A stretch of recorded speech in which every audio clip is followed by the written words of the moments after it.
A3 അക്വാട്ടിക്സിൽ ഇന്ന് നമ്മൾ നോക്കാൻ പോകുന്നത് ബെറ്റ ബ്രീഡിങ്ങിൻ്റെ പാർട്ട് 1 ആണ്. നമ്മളിവിടെ 2 പേർ ബെറ്റാസാണ് കണ്ടീഷൻ ചെയ്യാൻ വേണ്ടി ഇവിടെ എടുത്തിരിക്കുന്നത്. ബെറ്റാസ് കണ്ടീഷൻ ചെയ്യുന്നതിലൂടെ കുറച്ചുകൂടി ആക്റ്റീവ് ആവുകയും ഫീമെയിൽ ബെറ്റാസിന് എഗ്ഗ് ലോഡാവുകയും ചെയ്യുന്നു. അപ്പോൾ ഇവിടെ ബ്രീഡിങ് ചെയ്യാൻ വേണ്ടി നമ്മൾ ഇതുപോലത്തെ ഒരു ബേസിനാണ് നമ്മളിവിടെ എടുക്കുന്നത്. ബെറ്റ ബ്രീഡിങ് റൂം ടെമ്പറേച്ചറിൽ ചെയ്യുന്നതാണ് ഏറ്റവും നല്ലത്. നമ്മളിവിടെ വീട്ടിൻ്റെ അകത്താണ് ബ്രീഡിങ്ങിന് വേണ്ടി സെറ്റ് ചെയ്തിരിക്കുന്നത്. ഈ 2 ബേസിനിലായിട്ടാണ് ബ്രീഡിങ് ചെയ്യുന്നത്. ആദ്യം നമ്മൾ ഈ 2 ബേസിനിലും വെള്ളം നിറയ്ക്കേണ്ടതാണ്. വെള്ളം നിറയ്ക്കുമ്പോൾ ശ്രദ്ധിക്കേണ്ട കാര്യം, ഇതിൻ്റെ ഒരു 1/4 അളവിന് വേണം വെള്ളം നിറയ്ക്കാൻ. ബ്രീഡിങ്ങിനുള്ള വെള്ളം കണ്ടീഷൻ ചെയ്യാൻ വേണ്ടി നമ്മൾ ഇതുപോലത്തെ ഒരു ഉണങ്ങിയ വാഴയിലാണ് എടുക്കുന്നത്. വാഴയില എടുക്കുമ്പോൾ അത് നല്ല രീതിക്ക് കഴുകിയിട്ട് വേണം എടുക്കേണ്ടത്. അപ്പോൾ നമ്മൾ കഴുകിയെടുത്ത വാഴയില രണ്ടും ബ്രീഡിങ്ങിന് വേണ്ടിയുള്ള ബേസിനിലേക്ക് നമ്മളിവിടെ ഇടുകയാണ്.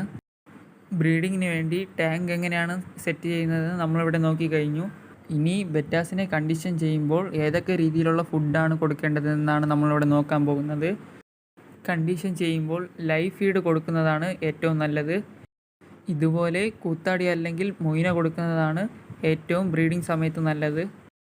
നമ്മൾ കളക്ട് ചെയ്ത കൂത്താടി ഇവിടെ 4 ബെറ്റാസിനും നമ്മളിവിടെ ഇപ്പോൾ ഫീഡ് ചെയ്യുകയാണ്. ലൈവ് ഫീഡ് ആയതുകൊണ്ട് ബെറ്റാസ് നല്ല രീതിക്ക് ഫുഡ് എടുക്കുന്നതാണ്. അത് നമുക്കിവിടെ കാണാൻ സാധിക്കുന്നതാണ്. നമുക്കിവിടെ പെല്ലറ്റ് ഫുഡും കൊടുക്കാവുന്നതാണ്.